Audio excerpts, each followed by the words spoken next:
मूल्य का मापक।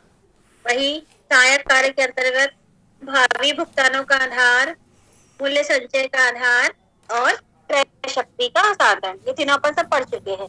अब अगला पढ़ना है अपने को आकस्मिक कार्य, है ना। तो देखो इसके संबंध में पहला पॉइंट लिखा है इसमें साख। साख मतलब साख का आधार। साख यानी साख मतलब क्या होता है बताओ? मुद्रा नहीं, कर्ज लेने की क्षमता। साख मतलब होता है कर्जा या उधार एक प्रकार से, है ना। साख का आधार। अब इसमें लिखा है कि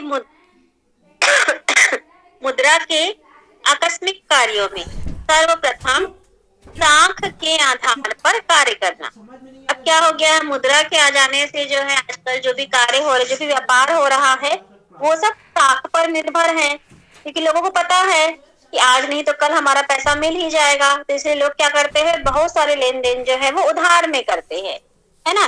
बैंकें भी जो है लोगों को उनकी आवश्यकता के लिए, उनकी आवश्यकता की पूर्ति के लिए जो है बैंक भी जो है उनको लोन के रूप में उधार पैसा देती है। तो वही बताया जा रहा है इसमें कि मुद्रा के आकस्मिक कार्यों में सर्वप्रथम साख के आधार पर कार्य करना है। और आज के इस युग में साख मुद्रा का महत्व और अधिक बढ़ता जा रहा है, क्योंकि समस्त औद्योगिक हो या व्यापारिक गतिविधियां हो वो सब किस पर टिकी हुई है, साख मुद्रा पर ही टिकी हुई है। क्योंकि देखो हर किसी के पास लाखों या करोड़ों के रूप में पैसा तो हो नहीं सकता। हो सकता है क्या बताओ? No ma'am. नहीं हो सकता है।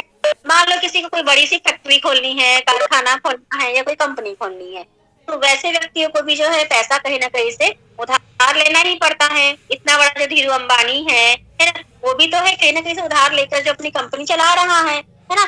तो हर व्यक्ति जो है साख पर डिपेंड है ना। मतलब समस्त औद्योगिक गतिविधियां हो या व्यापारिक गतिविधियां हो वो सब साख मुद्रा पर ही टिकी हुई है। और बैंकों के द्वारा उत्पन्न साख मुद्रा की सहायता से अर्थव्यवस्था की उन्नति जो है वो संपन्न हो पाई है।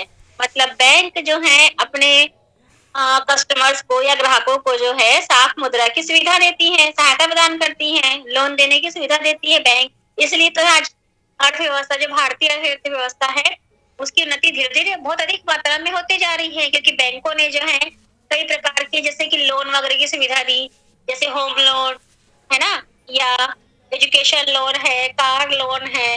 तो ये सब प्रकार की सुविधा जो है बैंकों के द्वारा दी जा रही है, इसलिए जो है अर्थव्यवस्था की उन्नति संभव हो पाई है। तो इसलिए कहा गया इसमें कि बैंकों के द्वारा उत्पन्न साख मुद्रा की सहायता से ही अर्थव्यवस्था की उन्नति जो है संपन्न हो पाई और लोगों के जीवन स्तर में भी सुधार आ पाया।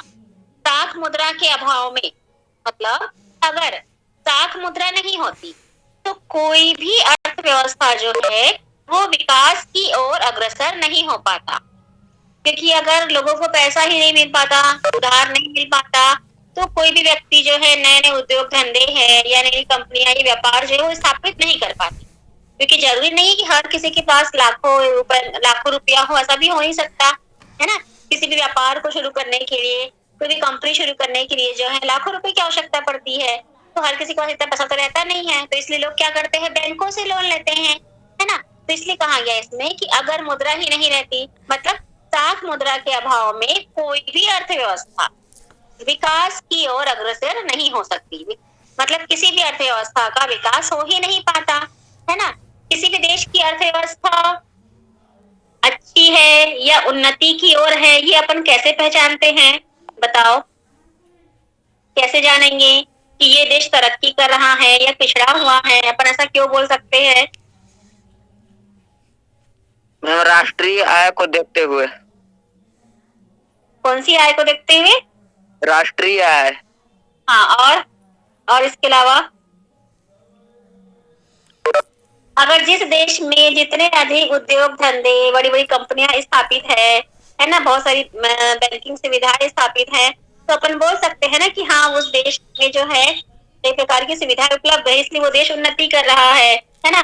तो वो सब किस पे निर्भर करता है? इस मुद्रा पर ही, मुद्रा के आधार पर ही लोग जो है नए नए व्यापार, कंपनियां, औद्योगिक संस्था ये सब चालू कर सकते हैं। अगर मुद्रा ही नहीं रहती तो स्वाभाविक सी बात है कि अर्थव्यवस्था का विकास ही नहीं हो पाता। तो इसलिए कहा गया इसमें कि वस्तुतः मुद्रा के अभाव में साख मुद्रा का विचार केवल एक मिथ्या ही हो जाएगा, है ना। मतलब अगर मुद्रा ही नहीं हो पाई तो मुद्रा ही नहीं रहा तो वहां पर साख का कोई मतलब ही नहीं है, साख मुद्रा की कोई वैल्यू ही नहीं रहेगी। क्योंकि लोग लोन किस रूप में लेते हैं बताओ? बैंकों से अगर हमको लोन ले रहा है तो वो किस रूप में प्राप्त होगा हमारे पास? किसी सामान के रूप में प्राप्त होगा कि मुद्रा के रूप में? मुद्रा के रूप में। मुद्रा के रूप में ही प्राप्त होगा। हाँ, तो अगर मुद्रा ही नहीं आती चलन में तो साख मुद्रा का जो विचार है वो केवल एक मिथ्या ही रह जाता, मतलब एक सपना ही रह जाता, है ना। इससे स्पष्ट है कि जो मुद्रा है ना वो साख का आधार होती है ना। क्योंकि लोग जो है लोन लेते हैं, कहीं से भी लोन ले रहे हैं, चाहे किसी साहूकार से लो या बैंक से लो, तो वो मुद्रा के रूप में ही लोन लेते हैं। किसी वस्तु का लोन नहीं लिया जाता, हमेशा किसी भी मुद्रा का मतलब मुद्रा का ही जो है लोन लिया जाता है, उधार लिया जाता है। तो इसलिए कहा गया इसमें कि जो मुद्रा है ना वो साख का आधार होती है, उधार लेन देन का एक आधार है मुद्रा, है ना। उसके बाद दिया है सेकेंड पॉइंट, आय के वितरण में सहायक। अब आय का वितरण, अब जैसे कि मान लो किसी कर्मचारी ने कार्य किया, हम उसको क्या देंगे बदले में? वेतन देंगे। हाँ, वेतन किस रूप में देंगे? मुद्रा के रूप में। मुद्रा के रूप में ही देंगे। हमको जो भी लाभ होगा वो किस रूप में होगा? लाभ या हानि होगी वो किस रूप में होगी? मुद्रा के रूप में होगी। मुद्रा के रूप में ही होगी, है ना। तो कहने का मतलब वही है कि आय के वितरण के लिए भी मुद्रा का होना जरूरी है। तो इसलिए कहा गया इसमें कि मुद्रा का दूसरा आकस्मिक कार्य है आय के वितरण में सहायक का कार्य करना। मुद्रा जो है समाज में राष्ट्रीय आय को उत्पादन के विभिन्न साधनों के बीच वितरण करने में सुविधा प्रदान करती है। अब उत्पादन के कितने साधन होते हैं और उनका प्रतिफल क्या क्या होता है बताना जरा। उत्पादन या उत्पत्ति के कितने साधन होते हैं, उनका प्रतिफल दिया जाता है? 5 साधन होते हैं मैम। हाँ, कौन कौन से? भूमि, पूंजी, श्रम, साहस और संगठन। हाँ, तो भूमि का प्रतिफल क्या होगा? लगान मैम। लगान। लगान। पूंजी का? ब्याज। ब्याज। श्रम का? मजदूरी या वेतन। और संगठन का? संगठन का लाभ। अरे वेतन। संगठन के अंतर्गत कर्मचारी आते हैं ना, कर्मचारियों का समूह, तो उनको वेतन दिया जाता है, ठीक है। और अगर साहसी को क्या मिलता है? लाभ। लाभ किस रूप में? मुद्रा के रूप। किस रूप? मुद्रा के रूप में मिलेगा, है ना।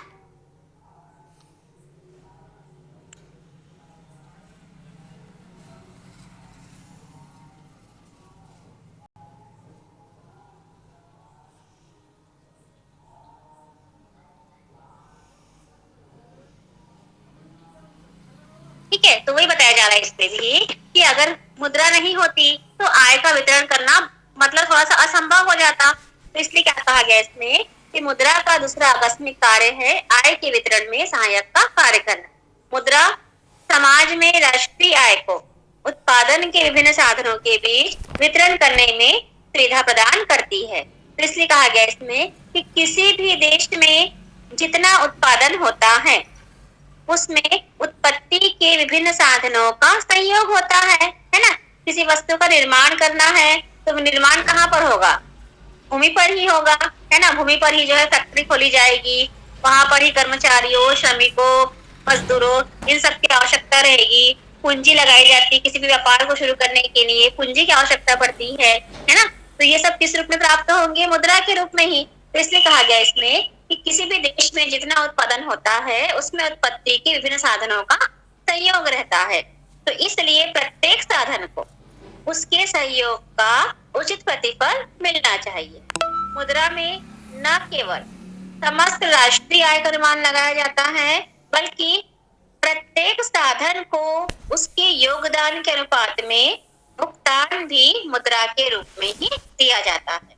मतलब कहने का मतलब ये है कि चाहे उत्पत्ति के रहे या उत्पादन के रहे, किसी भी वस्तु को निर्माण करने के लिए इन सभी साधनों की आवश्यकता पड़ती ही है ना। और अब इन सभी साधनों का प्रयोग यदि किया जा रहा है तो उनको उनका प्रतिफल भी मिलना चाहिए। तो वो प्रतिफल जो है मुद्रा के रूप में ही उनको दिया जा सकता है। तो इसलिए कहा गया इसमें कि मुद्रा में न केवल समस्त राष्ट्रीय आय का अनुमान लगाया जाता है, बल्कि प्रत्येक साधन को, मतलब उत्पत्ति के हो या उत्पादन के हो, उन प्रत्येक साधन को उन्होंने जितना भी योगदान दिया है किसी भी वस्तु को निर्माण करने के लिए, उस उनको जो भुगतान है वो मुद्रा के रूप में ही दिया जाता है।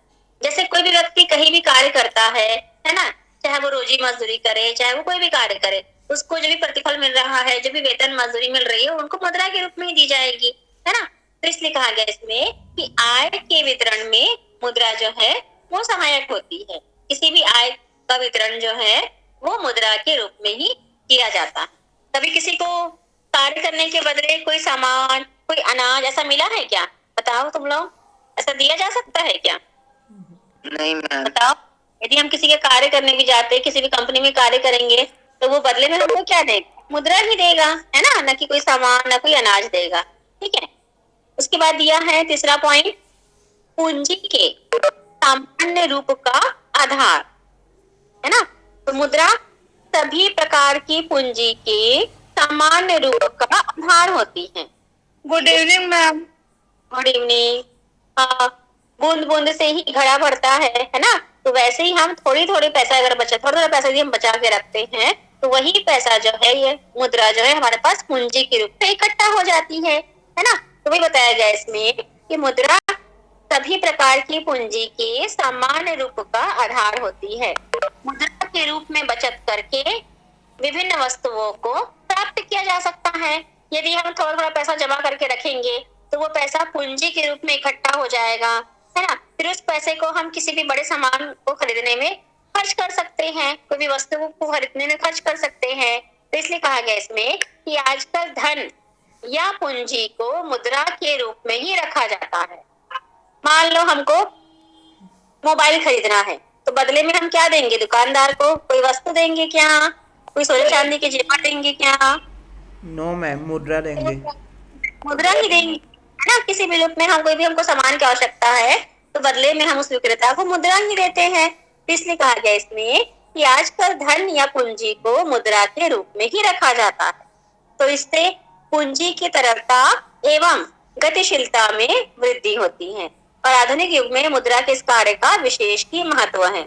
देखिए, अगर मुद्रा ही नहीं होगी तो ना कोई व्यापार हो पाएगा, ना ही कोई कार्य हो सकता है, ना ही कोई पढ़ाई कर सकते हैं हम, ना ही एक स्थान से दूसरे स्थान जा सकते हैं, है ना, ना ही अपनी आवश्यकता की पूर्ति कर सकते हैं, है ना। तो इसलिए कहा गया इसमें कि आधुनिक युग में मुद्रा के इस कार्य का विशेष महत्व है, क्योंकि इस मुद्रा के द्वारा ही व्यक्ति जो है अपनी आवश्यकता की पूर्ति कर सकता है ना। इसलिए व्यक्ति जो है मुद्रा को बचा बचा के रखता है ताकि आवश्यकता पड़ने पर उसको समय पर खर्च किया जा सके।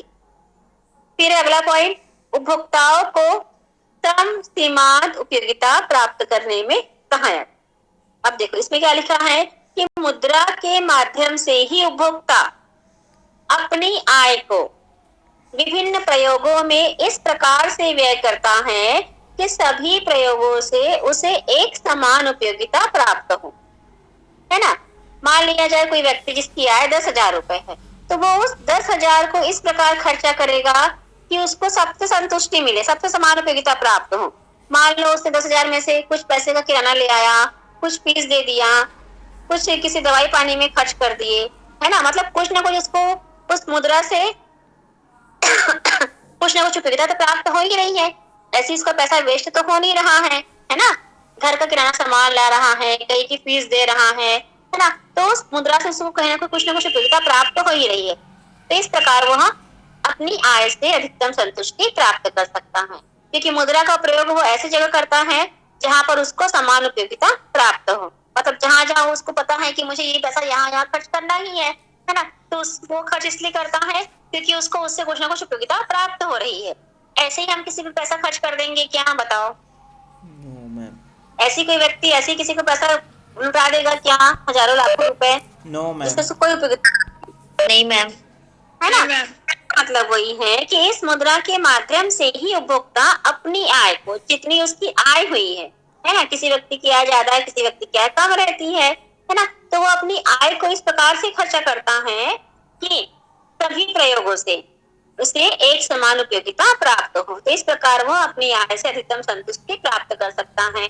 और उत्पादन के क्षेत्र में भी मुद्रा के प्रयोग से सभी साधनों की सीमांत उत्पादकता को बराबर करने में सुविधा प्राप्त होती है। क्योंकि देखो, किसी भी वस्तु का उत्पादन करना है तो उसके लिए कच्चा माल है, मशीन है, कर्मचारी है, इन सब की आवश्यकता पड़ती है ना। तो बदले में भी उनको तो कुछ ना कुछ, उसके लिए भी तो कुछ ना कुछ पैसे खर्च करने ही पड़ेंगे। यदि हम किसी सुविधा का, किसी साधन का लाभ उठा रहे हैं तो उसके बदले भी हमको कुछ ना कुछ धनराशि जो है वो खर्च करनी पड़ेगी। तो वही बताया गया इसमें कि उत्पादन के क्षेत्र में भी मुद्रा के प्रयोग से ही सभी साधनों की सीमांत उत्पादकता को बराबर करने में सुविधा प्राप्त होती है, जिससे उत्पादन अधिकतम होता रहे।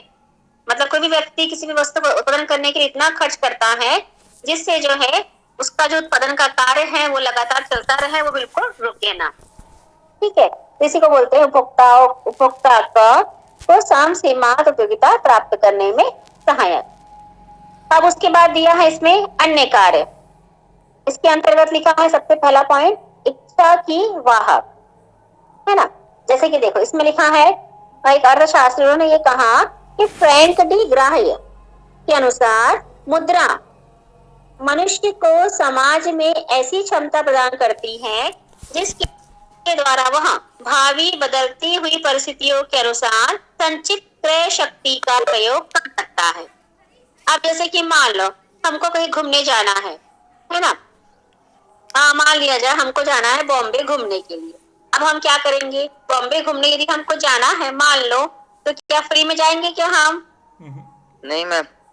है ना, तो हमको क्या करना पड़ेगा, पहले से पैसा इकट्ठा करके रखना पड़ेगा, है ना। भविष्य हमने योजना बनाई है कि हमको इतने तारीख 25 तारीख को बॉम्बे जाना है, तो पहले से ही हम टिकट विकट बुक कराएंगे, पहले से हम योजना बनाएंगे कि हम यदि वहां जाएंगे तो वहां पर हमारा कितना पैसा खर्च होगा, है ना। तो उसी मात्रा में जो है मुद्रा इकट्ठा करके रखी जाएगी, है ना। तो वही बताया जा रहा है यहाँ पर भी कि मुद्रा जो है मनुष्य को समाज में एक ऐसी क्षमता प्रदान करती है जिसके द्वारा वह भावी मतलब होता है भविष्य में बदलती हुई परिस्थितियों के अनुसार संचित क्रय शक्ति का प्रयोग कर सकता है। क्योंकि भविष्य है, भविष्य में कुछ भी हो सकता है, तो इसलिए लोग क्या करते हैं, मुद्रा को बचा बचा के रख सकते हैं। अगर मान लिया जब भविष्य में कोई बीमार हो गया तो उसमें कुछ पैसे खर्च करने पड़ेंगे, इसलिए लोग क्या करते हैं, मुद्रा को इकट्ठा कर करके रखते हैं और बदलती हुई परिस्थिति के अनुसार जो है मुद्रा का भी प्रयोग किया जा सकता है।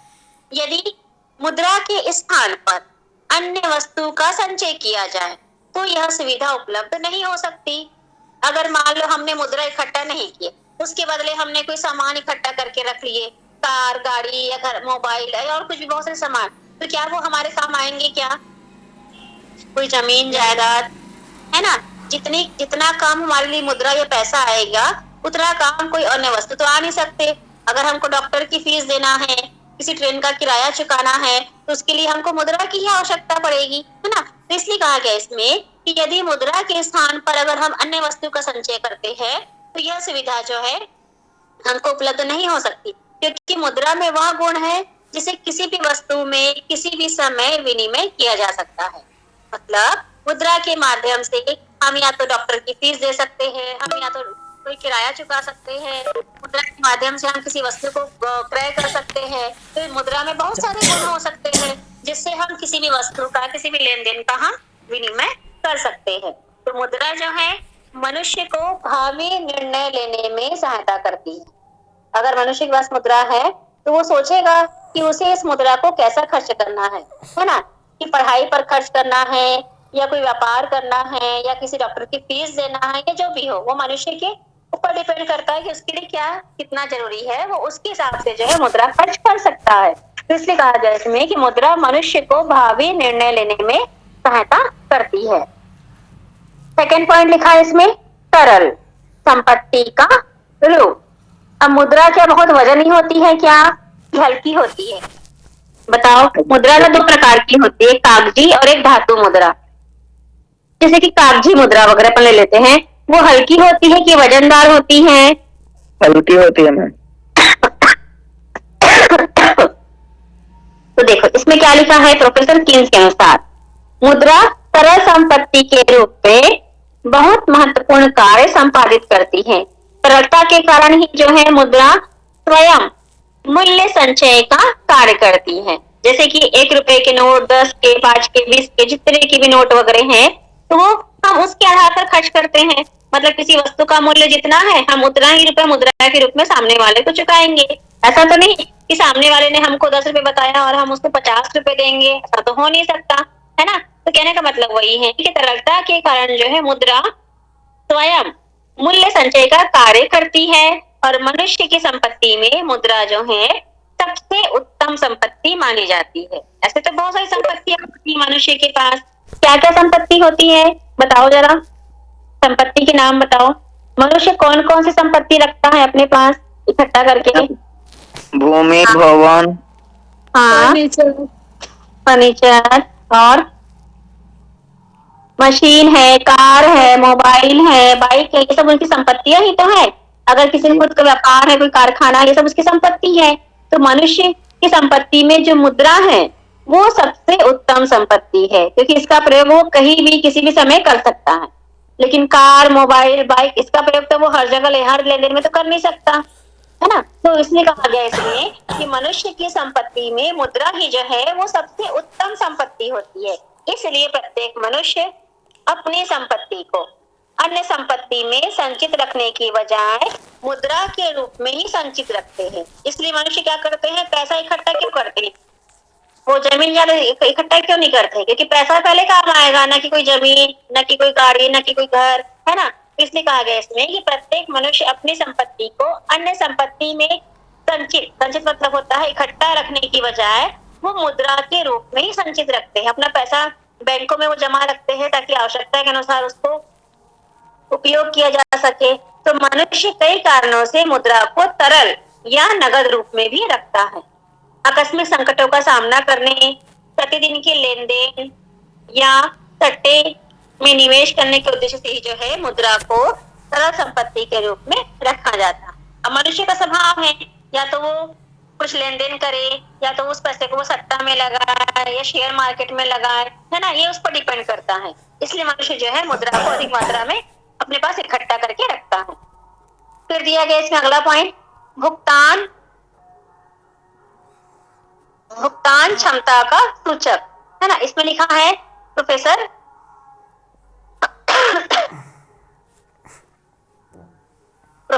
आर.पी. केंट के अनुसार मुद्रा मनुष्य को ऋण भुगतान करने की क्षमता भी प्रदान करती है।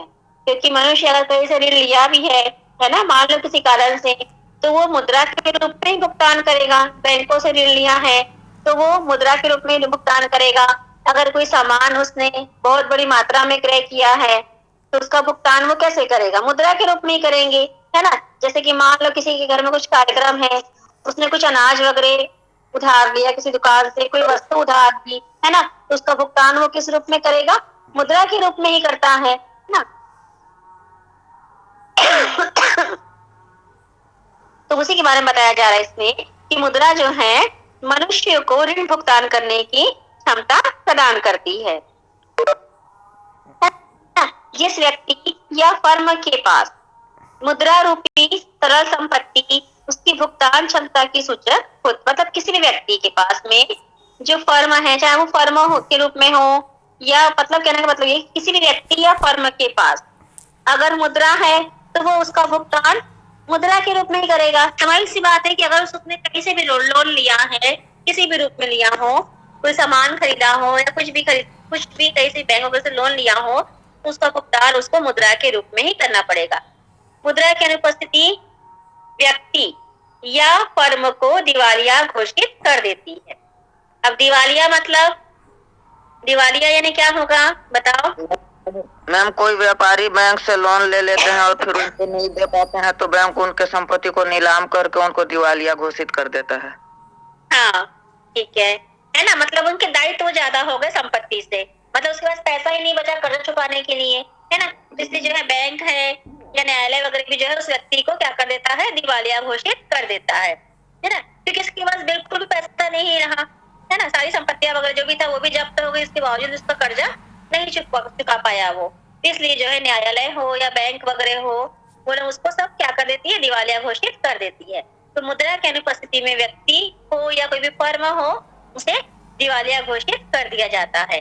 तो इसलिए प्रत्येक व्यक्ति या फर्म को अपने ऋण का भुगतान करने के लिए अपनी आय अथवा साधनों का कुछ भाग नगद में संचित रखना आवश्यक होता है ना। क्योंकि स्वाभाविक सी बात है कि अगर कोई व्यक्ति ऋण लिया है, उसको ये जरूर पता रहना चाहिए कि उसे भविष्य में कभी न कभी इस ऋण को चुकाना ही है। तो इसलिए उसको अपनी आय में से कुछ पैसा थोड़ा थोड़ा करके बचा के रखना चाहिए, ताकि भविष्य में उस पैसे का वो भुगतान कर सके, है ना। तो इसलिए कहा गया इसमें कि मुद्रा एक प्रकार से भुगतान क्षमता का सूचक होती है, क्योंकि मुद्रा के माध्यम से ही किसी भी लेन देन का भुगतान किया जाता है, ऋण चुकाया जा सकता है, कोई भी वस्तु का मतलब क्रय मूल्य चुकाया जा सकता है ना। एक प्रकार से मुद्रा जो है भुगतान क्षमता का एक सूचक है।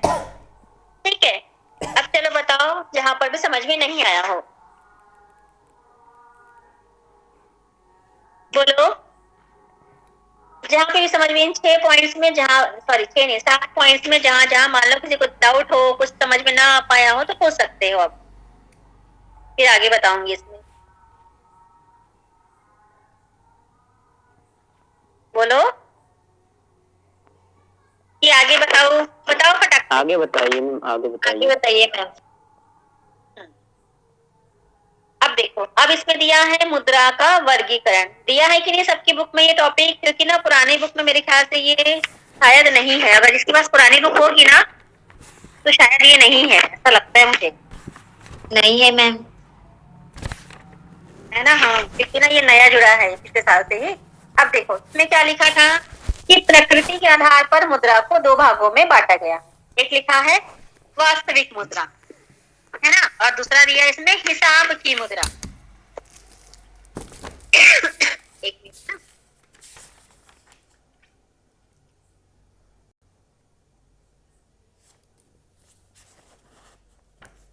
हाँ देखो इसमें क्या लिखा है कि वास्तविक मुद्रा वह है जो देश में प्रचलित है। तो हमारे देश में कौन सी मुद्रा प्रचलित है? रुपया मैम। हाँ, रुपया। अमेरिका में डॉलर। डॉलर, है ना। मतलब कहने का मतलब वही है कि अलग अलग देशों में जो है अलग अलग प्रकार की मुद्रा जो है वो प्रचलित होती है ना। अब उसी के बारे में बताया जा रहा है इसमें कि वास्तविक मुद्रा वह होती है जो देश में प्रचलित होती है, और यही मुद्रा जो एक प्रकार से विनिमय का एक आधार होती है ना। तो यह विनिमय के माध्यम और मिश्रित भुगतानों का आधार होती है। तो वास्तविक मुद्रा में क्रय विक्रय एवं क्रय शक्ति का संचय होता है। जैसे कि इसमें लिखा है कि भारत में 25 पैसे से लेके 1000 रुपए तक के सभी सिक्के एवं नोट वास्तविक मुद्रा के अंतर्गत आते हैं। हालांकि अब तो 25 पैसा हो या 50 पैसा ये सब तो खैर बंद हो गया है। तो अब भारत में 1 रुपए से लेकर कितने रुपए तक के नोट चल रहे हैं? 2000 तक के मैम। 2000 तक के मैम नोट चालू है ना। तो वो सब कौन सी मुद्रा के अंतर्गत आएंगे? वास्तविक या अवास्तविक? वास्तविक मैम। वास्तविक। तो वास्तविक मुद्रा के अंतर्गत आते हैं। एक मिनट ना, पेज चेंज कर रही थी। मेरे प्रबोध बुक में है मैम, पुराना बुक है मेरा प्रबोध का। हाँ, प्रबोध में है ना। नवबोध में ना ये टॉपिक ना बाद में जुड़ा है, पिछले साल से पहले नहीं था। प्रबोध में दिया था ये टॉपिक पहले से ही। 260। हाँ, बता दो पेज, एक मिनट ना पेज शेयर कर देती हूँ। दूसरा दिया है इसमें हिसाब की मुद्रा। अब देखो इसके अंतर्गत लिखा है कि वह मुद्रा जिसमें हिसाब रखा जाता है हिसाब की मुद्रा कहलाती है। सामान्यतः वास्तविक मुद्रा और हिसाब की मुद्रा एक ही होती है। जैसे कि इसमें दिया एग्जांपल के तौर पर भारत में रुपया है ना, वो चलता है। के अलावा और दूसरे देश में जैसे इसमें नाम दिया है इंग्लैंड में पौंड, है ना। मतलब कहने का मतलब ये है कि जिस देश में जिस प्रकार की मुद्रा का हिसाब किताब होता है ना, उसको एक प्रकार से हिसाब की मुद्रा कहते हैं। क्योंकि भारत में हम कोई भी हिसाब किताब किस रूप में लेते हैं? जैसे कि भारत में क्या चल रहा है, रुपया। तो हम किसी को हम कोई वस्तु का मूल्य पूछते हैं तो वो क्या जवाब देता है सामने वाला? जैसे हमने पूछ लिया कि ये सब्जी कितने रुपए किलो के हिसाब से है, तो उसमें हिसाब क्या आएगा? रुपया। यहाँ ये सब्जी 50 रुपए किलो है, या ये वस्तु जो है 1000 रुपए की है। तो ये जो रुपए है वो क्या है? भारत देश एक प्रकार से ये हिसाब की मुद्रा है। अगर हम अमेरिका जाते हैं मान लो, तो कोई वस्तु हम डॉलर के रूप में खरीदेंगे। हमने मान लो कोई पेन खरीदा तो हमने मान लो उसके लिए $1 चुका है ना। कोई अन्य सामान लिया तो उसके लिए हमने $10 चुका है। तो वो वहां के हिसाब किताब की मुद्रा हो गई, है ना। तो कहने का मतलब वही है कि वह मुद्रा जिसमें हिसाब रखा जाता है, हिसाब की मुद्रा कहलाती है ना। यदि हम अपने पास पैसा इकट्ठा भी करते हैं तो हम बोलते हैं ना कि हमारे पास 1000 रुपए हैं, हमारे पास 10,000 रुपए हैं, ऐसा हम बोलते हैं ना। तो वो जो रुपए है वो एक प्रकार से हिसाब के अंतर्गत ही आते हैं। अब दिया है इसमें वास्तविक मुद्रा और हिसाब की मुद्रा में अंतर। इसके अंतर्गत लिखा कि हिसाब की मुद्रा प्रचलित मुद्रा का एक सैद्धांतिक रूप होता है। मतलब जो मुद्रा चलन में है उसका ही एक प्रकार से सैद्धांतिक रूप है, जबकि वास्तविक मुद्रा उसका एक व्यवहारिक रूप होता है। मतलब लगभग दोनों का जो है वो मतलब कहना चाहिए जो परिभाषा है वो लगभग एक समान ही है। बस एक में क्या कहा गया है कि हिसाब की मुद्रा प्रचलित मुद्रा का सैद्धांतिक रूप है। जिस देश में जो मुद्रा प्रचलित होगी उसको उस हिसाब से जाना जाएगा। जैसे भारत में रुपया है, इंग्लैंड में पाउंड है, अमेरिका में डॉलर है ना, और बांग्लादेश वगैरह में क्या टका है। तो वो सब अलग अलग देश की मुद्रा जो है अलग अलग नाम से जानी जाती है ना। और वास्तविक मुद्रा ही जो एक प्रकार से उसका एक व्यवहारिक रूप होता है। व्यवहार में उसको हम प्रयोग में ला सकते हैं। क्या हम 1000 के नोट को प्रयोग में ला सकते हैं? क्या उपयोग कर सकते हैं? क्या व्यवहारिक रूप में? हाँ, वो तो अब चलन से बाहर हो गया। तो कहने का मतलब वही है कि वास्तविक मुद्रा जो है उसका एक व्यवहारिक रूप होता है जो कि चलन में है। जो चलन में नहीं है उसको हम प्रयोग तो कर ही नहीं सकते। ठीक है। उसके बाद दिया है सेकंड पॉइंट, हिसाब की मुद्रा दीर्घ काल तक स्थिर और स्थायी रहती है, इसमें परिवर्तन नहीं होता। जैसे भारत देश की जो मुद्रा है वो कौन सी है? रुपया है। उसमें कोई परिवर्तन हुआ क्या आज तक? नहीं मैम। है ना, वो तो हमेशा स्थिर रहेगी, उसमें परिवर्तन नहीं हो सकता। लेकिन जो वास्तविक मुद्रा है वो परिवर्तनशील होते रहती है। अब कैसे? जैसे कि देखो 25 पैसा, 50 पैसे, 10 पैसे, अब इनका चलन है क्या? नहीं है। नहीं है ना। वैसे ही 1000 के नोट वो है क्या प्रचलित? अब बिहार में है क्या शामिल? नहीं है। अब 1000 के बाद क्या हो गया? 500 की जो नोट थी जो पुराना कुछ और कलर की छपी हुई थी, है ना, अब उसमें भी क्या हो गया? परिवर्तन आया कि नहीं आया? पहले 200 रुपए के नोट नहीं छपते थे, अब वो छपने लग गए। तो कहने का मतलब वही है कि वास्तविक मुद्रा जो है वो परिवर्तनशील होती है।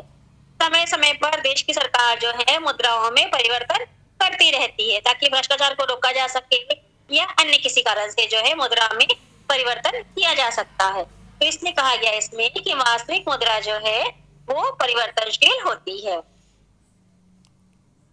ठीक है, चलो आज इतना ही। तब मेरी ना सांस फूलने लग गई लगातार बोलने से। इसको पढ़ के देखना तुम लोग, फिर कल मैं आगे बताऊंगी वैधानिकता के आधार पर वर्गीकरण और इसके अंतर वगैरह बता दूंगी। ठीक है? Yes ma'am. चलो ठीक है, मैं क्लास ऑफ कर रही ना। Hello ma'am. हाँ